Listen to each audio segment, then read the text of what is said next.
یہ ایک نام ایسا ہے حسین، یہ کھینچتا ہے۔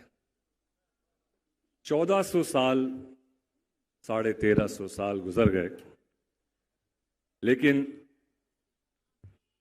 نہ ہم اس شخصیت سے ملے، نہ اسے دیکھا، نہ اسے سنا، لیکن جب نام حسین آتا ہے آنکھ میں آنسو آ جاتے ہیں۔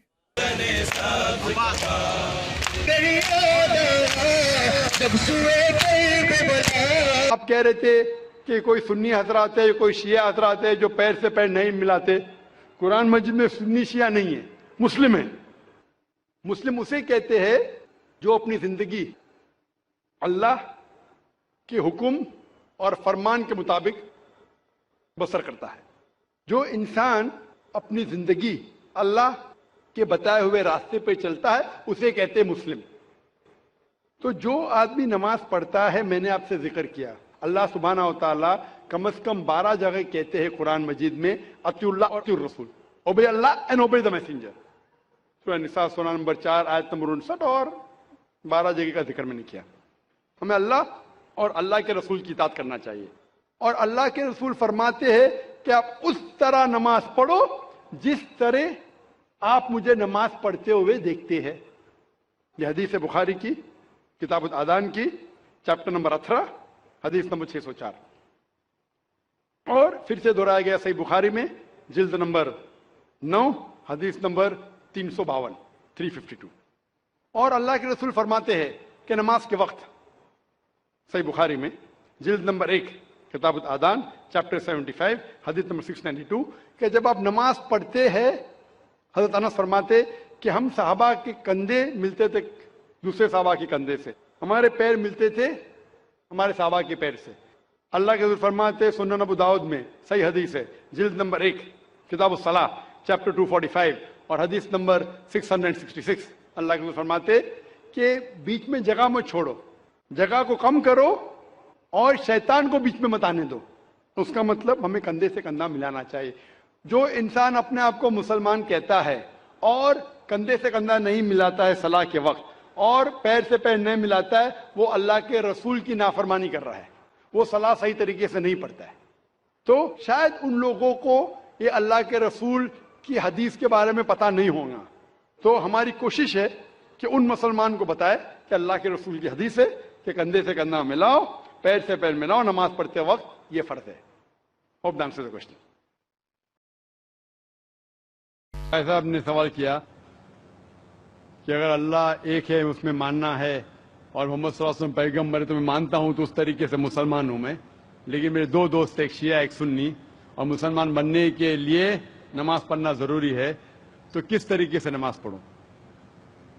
بھائی صاحب، آپ کہتے ہیں کہ اللہ ایک ہے، آپ مانتے ہیں کہ اللہ کے پیغمبر محمد صلی اللہ علیہ وسلم آخری پیغمبر ہے، تو آپ نے کہا کہ کس طریقے سے نماز پڑھوں؟ یہ شیعہ سنی جو آپ نے پوچھا، آپ جب قرآن پڑھیں گے، قرآن میں نہ شیعہ ہے نہ سنی ہے، قرآن میں نہ شیعہ ہے نہ سنی ہے۔ قرآن شریف میں کہا گیا ہے سورہ عمران میں سورہ نمبر 3 آیت نمبر 103 میں وَاعْتَصِمُوا بِحَبْلِ اللَّهِ جَمِيعًا وَلَا تَفَرَّقُوا، کہ آپ آپس میں اکٹھا ہو کے اللہ کی رسی کو مضبوطی سے پکڑو۔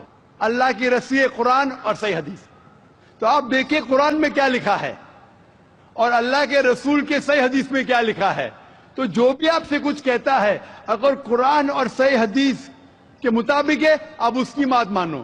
جو ذاکر کہتا ہے وہ بھی کچھ اہم نہیں اسلام میں، ذاکر اسلام میں 0 ہے۔